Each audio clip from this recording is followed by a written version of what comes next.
The free agent running backs keep running right off the board. I know you see what I did there. Because now Saquon Barkley has decided to stay in the division and sign with the rival Philadelphia Eagles. And I tell you what, that offense just will not be fair this year. Jalen Hurts, Saquon Barkley, A.J. Brown, Dallas Goedert, Devontae Smith. That sounds like an offense teams are going to have trouble stopping. Per Adam Schefter, it's going to be a $37 million contract over the next 3 years with the potential to hit $46 million. And that is also going to include $26 million guaranteed at signing, the second largest annual value ever for a running back. Now here's the thing. Obviously, heading to the Philadelphia Eagles is a good thing for Saquon Barkley.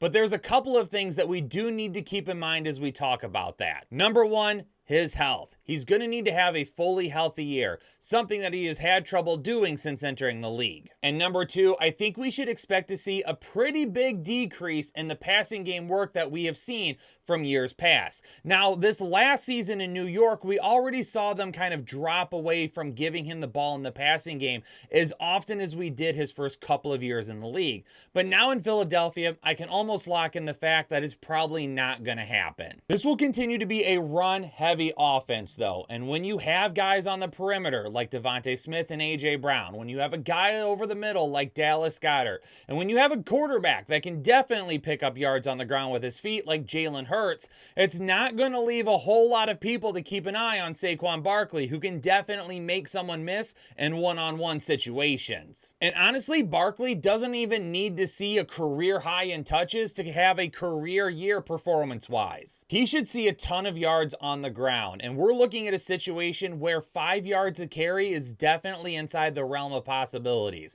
And if he goes upwards of 215, 220, 230 carries on the season, that right there should be more than enough to give us consistent fantasy production. But the question is going to become, how many rushing touchdowns will he have taken away from him by Jalen Hurts? Because that's where the upside comes into play. Because it's easy to look at Saquon Barkley and say, yeah, in this offense, he's got RB1 potential or RB2 or RB3.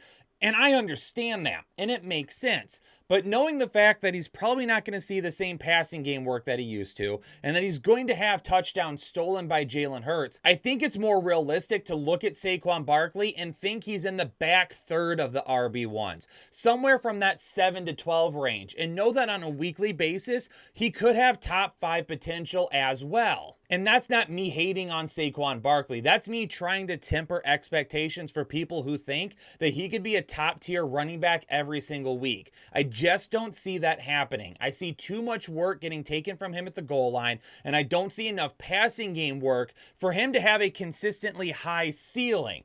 But he should have one of the best floors in fantasy football, given his work and efficiency on the ground alone. And if that's what you love, then Saquon Barkley is going to be firmly inside the top 12 picks of your next fantasy draft. Headliner Nation, make sure you turn on the bell notification so anytime we drop breaking news content during the free agent period, you're going to know about it right away, and you're not going to want to miss our in-depth breakdowns after it's over either. Analytics, off the chain, all the channels, not the same. Jake and Kyle, you know the name. Headliner Nation.